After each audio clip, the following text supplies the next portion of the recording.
Welcome to Life After W-2. I'm your host, Jon Chan. After 17 years in corporate America, I made the leap to build my own business. It was messier than I thought it would be, but also full of valuable lessons I didn't know I needed. This show is about sharing shifts in mindset, pivots in strategy, and personal changes that come with pursuing financial freedom. You're not alone in this. We're all figuring it out, one step at a time. Welcome to Life After W-2. Today's conversation is with Angela Wyant, who made the leap from a successful W-2 career in technology management to entrepreneurship in real estate. Angela shares the mindset shifts that helped her navigate challenges, the role her family background played in shaping her entrepreneurial spirit, and the lessons she learned along the way. We talk about defining freedom and success on your own terms, why networking and community matter, and how to embrace the messy, unpredictable journey of entrepreneurship. If you're thinking about making the transition, Angela's story will give you both inspiration and practical insight. Angela, so excited to have you. Oh, it's great to be here. Thank you for having me. Yeah, so I definitely want to hear about your story because I know that you have had a long career in your W 2 life and a very successful career. I'm just kind of curious to I want the audience to know more about where you were at when you were working your W 2. I was at one of our large financial institutions, actually, I think it's international. I was a technology engineer manager. So I led a team of individuals and we basically facilitated and oversaw all the connectivity worldwide for the bank. My team consisted of people not just in the United States, but abroad as well. It was exciting, ever changing, and I did very well financially. So making the pivot to leave that definitely was on my mind. Yeah. So, I mean, with a successful career, I mean, at a very well known institution, why did you decide that you no longer want to be like a W 2 employee? I would say looking back today, it probably was always on my mind. My father, a lot of my family were all entrepreneur mindsets. They would start out in organizations on W-2s. Eventually, they would evolve, consistently always encouraging and all but saying, you better leave and you'll get better quicker, faster if you get out on your own. And early on, I was a single mom, so survival mode kicked in. And for till the girls got of age and could be on their own, it was not even a thought at that point. It was put on the pause button. I say that to also say that the way life orchestrates for me, I started in an organization called Hendrick Automotive Group, probably around, that humor to it was around 19. The people that hired me thought I was 27, if that tells you anything. And I'll tell Yeah. you a little bit about that story. When they hired me, and we go to my first birthday 2 years later, the guy that actually hired me looked over and goes, why are you lying? And I'm like, I'm not. This is my 21st birthday. And he goes, I would have never hired you if I knew that. But that organization gave me the exposure to living a daily life with mentors. We were an organization, and many people know this organization because it's Jeff Gordon's race team, Jeff Jackson, the Hendrick Motorsports, the dealerships are all over the United States. But at the time I started, there was 9 people in the office and there was 10 dealerships.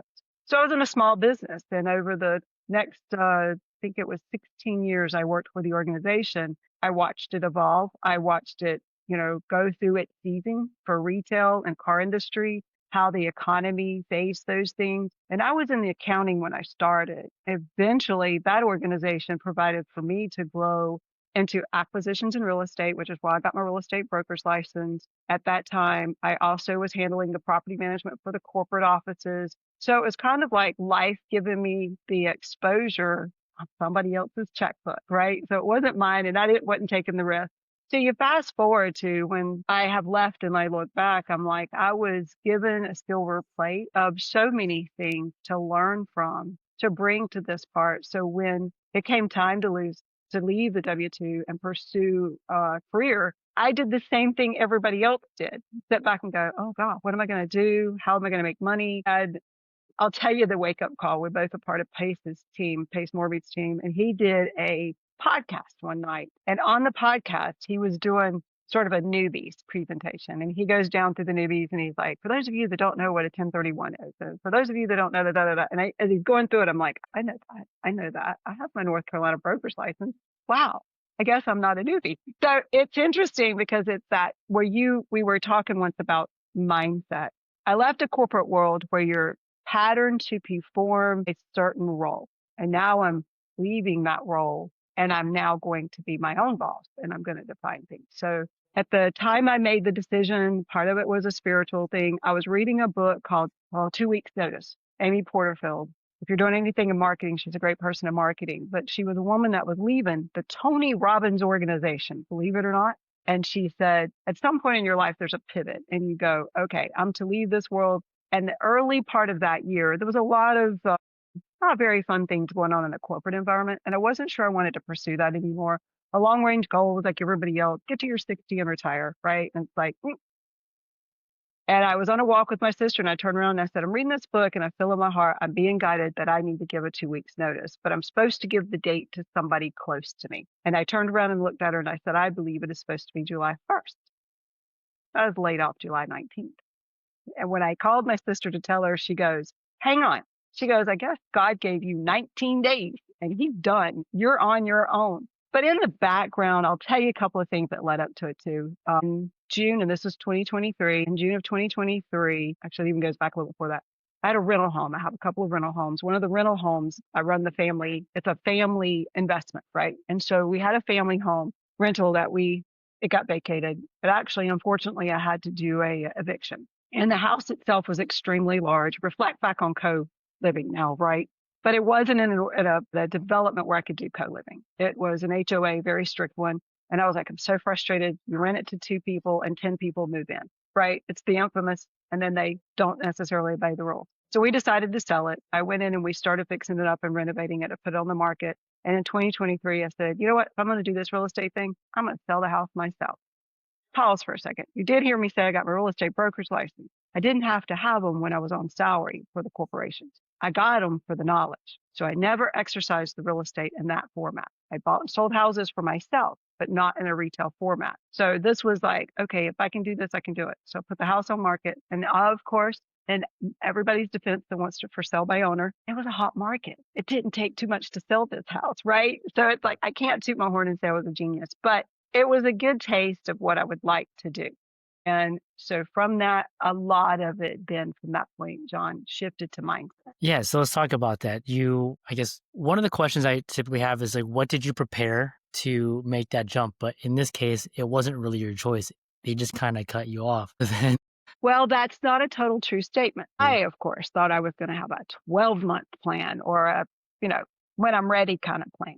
In Right. January of that year, because I'd had this discussion, I do a lot of reading.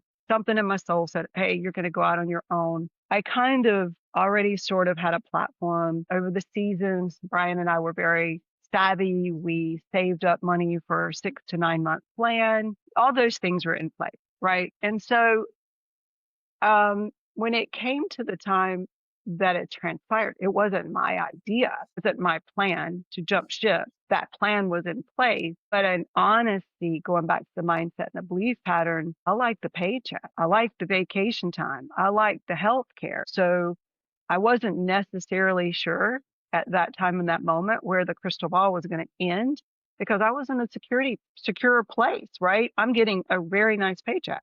I'm looking forward to the March bonus. And so I feel like there's an aspect of my mind that really look forward to exploring the new opportunity of being on my own and having some of the defined freedoms I wanted. But at the same time, I was holding on to the security blanket.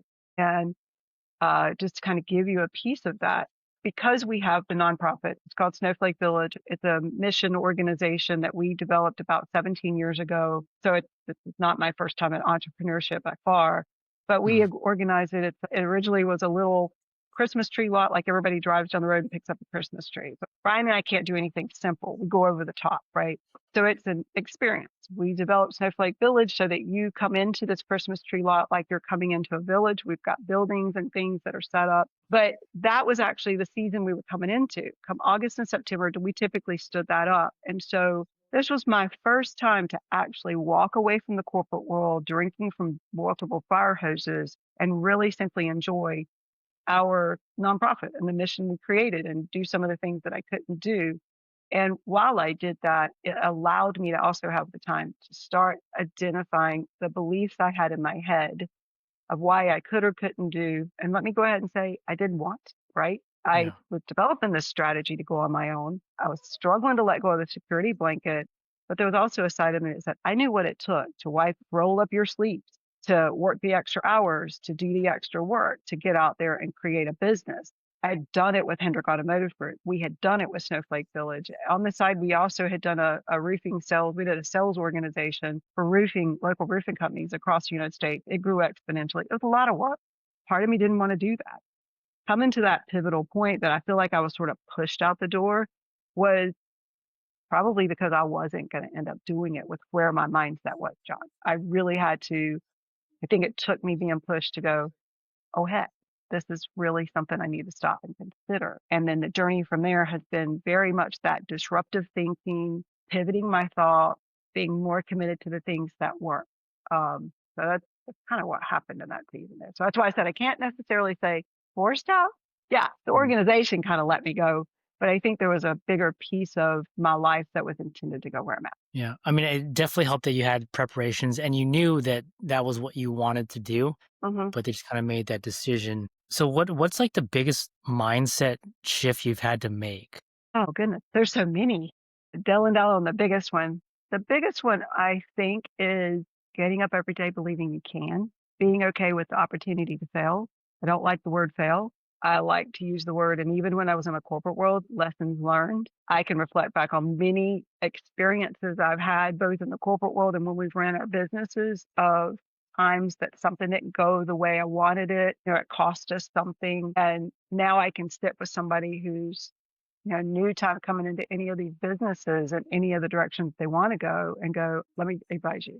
You know, one of the things I like to do on the side is a lot of young adults I work with, just because I have a circle of them with me and teaching them budget, right? Much of what as an organization you need to do, identify your expenses, keep them to a minimum, know what they are, and go exponentially into drawing your income so you're not focused on that and helping a lot of young adults make that decision. That was a blessing I had. My foundation was accounting. I loved math. I dove into college to become an accountant. Do I look like an accountant? My life has not been that defined of an accountant, but that was a huge foundation for me to have. And so the biggest mindset I think I've had to get to is daily telling myself I can, that it's not that I won't. Do I have the knowledge, experience, and resources? Not always, but I can find them. I know how to interview people. I know to hire people, how I've experienced it before. Unfortunately, I have to say I also know how to fire them. So it's going back to realize the journey to here gave me a lot of opportunities and nuggets. But when I get up the next morning, I'm instantly going, what am I doing? Why am I doing this? You get that instant So I think it's the belief system, belief in me, belief in the people around me, that the resources will come. You just got to believe it. And then when you mess up, hey, I've had enough mess ups that it's like, okay, I'm resilient. I'll get up and do it again. Yeah, so I think your story is, I mean, is vastly different than mine because always had this feeling that I wanted to venture out on my own, but I had never created anything successful outside of my W-2 career that Mm. I could say that I have gained experience. I can go out and I can run my own business. But you said that you've had a lot of experiences with that. So then when you make that transition out of the 9 to 5, I mean, was it messy? And if so, like what kind of messes did you have to deal with? Well, let me go back. There's one business I didn't tell you about, which really played more on my head game. I opened a consulting firm when I left the hospital as part of a large healthcare organization. And I chose to step out of that to become a technology consultant. And I did that until our lovely 2008-9 downturn, right? And of course, my intent at that point was really not to create an organization dependent on Angela. I didn't want to be the consultant everybody wanted. I wanted to be a part of an organization that people wanted. When we hit 2009 and 10, that was my first experience of probably what you'd call a true failure, right? The funnel I had looked good. We come right into the October season, and one by one, or my customers are pulling out. They're changing direction. They're tightening their budget. Contracts were coming up. We don't want to renew.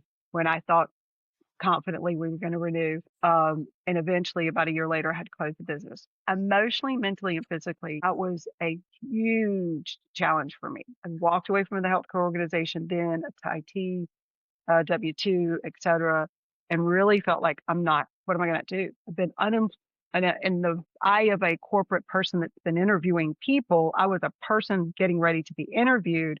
And I ran a consulting company for, I think it was 6 years. And to them, that's like stepping out of the corporate world, right? I also knew when you interview people in the corporate world, the last thing they want to do is hire an entrepreneur, right? Because you got your own mindset and you want to control things. So I'm like, oh, I got to dummy down my interview effect, right? And so fortunately for me, someone that worked for me went to work in the organization. So I expound on that because that played more in my mindset of leaving. Again, I'm in a stage of my life. This is when I would want to be retiring, not a stage when I was going to start new, and was hoping that what I started was something that was going to carry me through them retirement years to have all that fun. Since then, the messiness is finding structure. Now you're doing all the things to create this new business. I had training to obtain because I'm on the border of North and South Carolina. I knew I could still do investing, but I knew I needed something that was more readily income because investing can have its up and downs, right? And so I chose to stay or get into the real estate brokerage industry. I was coming in as a North Carolina broker, and I said, but I've never used it, right? Not in the same context. So I had training. I'm going to pursue South Carolina because now I've got North and South Carolina. I had friends and family that were wanting to buy and sell property. So it was trying to figure that balance out. When loosey goosey in the corporate world, you have structure, right? You're going to go to a 9 to 5, 9 to 6 job. You've got certain criteria you've got to meet for other people. Now you're that person that's defining what that is, and you can move those targets. I'm not being held accountable by someone else's, it's mine. And so that being my first 6 months looked really messy because my heart tore me to go get involved in Snowflake Village, and it was my escape, as well as try to build a business that was going to sustain us going forward and allow us to live the lifestyle that we wanted. That first 6 months was messy because you're changing your mindset to believe that you can, with all kinds of hiccups saying you can't, distractions from running the business that we already had, and clearly define it. I think you and I and Brian actually spoke early on about then. And one of our goals was watching all the shiny objects, right? Oh, maybe we should go this direction. Maybe we should go this direction. Maybe we should go this direction. And thankful to those kind of conversations, it helped us to get focused. We're laser focused on one thing, get good at it, get better at it. And it's funny, I'll go great at something. And I'll give you an example. We went to, real estate agents really work for themselves in brokerages. So we go to the brokerage firm, we're sitting around and they're talking about all the kudos and the accolades, right? And I'm walking into the meeting literally as feeling like I'm still a newbie and I got a lot to learn, and I'm on the chart. And I'm like, what? Like I'm one of the upper there salespeople. And I'm thinking, what? Like I just didn't visualize I've played in that piece because I'm still looking at my accomplishments and thinking they're not enough. And that's the shift. That's a lot of that belief system. So that's the messiness to me, is because you have goals and objectives for a corporation you're going to have to meet when you're in the corporate W-2 job. You define your goals and vision of where you're going. But when you get into that comparison mode, or you have someone else that's outselling you, there's a piece where you're like, am I doing the right thing? Should I pivot back to W-2? Or, that sale that goes through and you can't make it, or your finances are kind of rising. That's kind of the messiness of my first, I'd say, year. Yeah, I don't know. I mean, sometimes we look at people who make that leap and think that, oh, they have everything all figured out, but it just seems like there's is a mess one way or another. It just never Yes. goes the way that you think it's gonna go. It's never as smooth as you think it should. One of the things that you mentioned was the fact that you thought you're going in as a newbie, but then you're listed as one of the top salespeople. And I think Right. that's something that I've had to get over as well. And I think a lot of people that I've spoken to where we've had similar conversations where we look at ourselves as new and we kind of downplay our own accomplishments and our own education experiences and skills, but they actually help out a lot. I mean, there's a lot of things that other people may look to you and see like a completely different person than the way you view yourself. Absolutely. And I say that's probably the biggest thing. I'm a very much of an introvert. So I prefer to get up a book, get a book, get in the corner. I'm good. Want me to go on vacation? I'll go to the beach and sit on the beach chairs and read all day long. Networking has been a challenge. Getting out and meeting people was a challenge, but I've learned to value it because it gets you out of your head. It gets you out of your day-to-day routine, and it has you around other people that allows you to see what they need from you.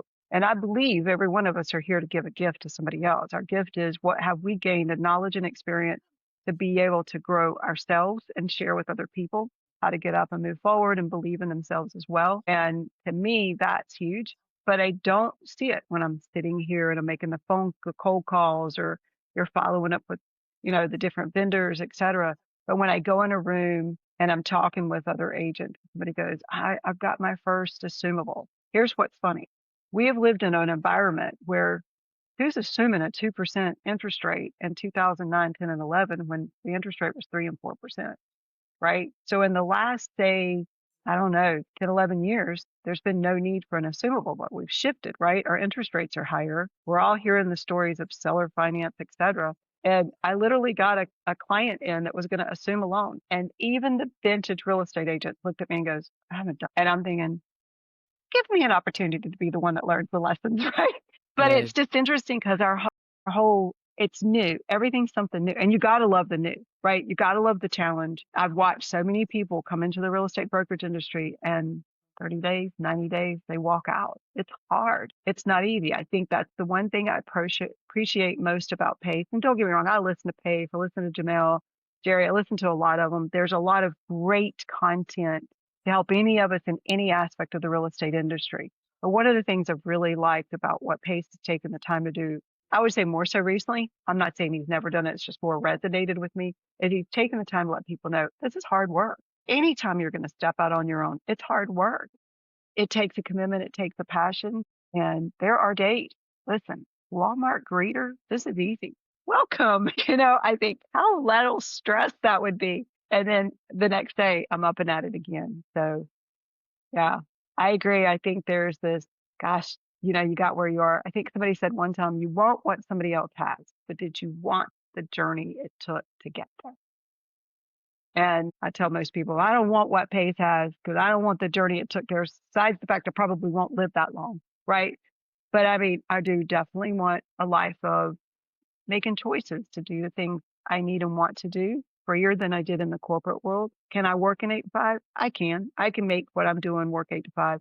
I can also make it work Sunday to Wednesday and play pickleball Thursday. You know, I'm not Yeah. answering to anybody but me. Well, okay, and my husband. Yeah, I mean, there's a lot of really good nuggets that you put in there. One of them is that I think we get caught up in shiny object syndrome, especially when we have this Mhm. freedom, because you see someone making money doing something else, but we fail to realize that everything is hard. It's like that overnight success that you see. They don't see the 10 to 15 years of hard work that it took to get to that point. And so one of the things I've had to come to realize is that no matter what you do, it's all hard. It's just which type of hard do you want to go through? And yeah, like you have to love the journey. Otherwise, you're just going to walk out in 90 days. I watched a guy, I don't know if you know Coach Carlson, was interviewing a CEO. It was his fourth largest business. I mean, it's multi-million dollar businesses. The first three he sold. This is the guy that owns, I think it's called Simply, the insurance company.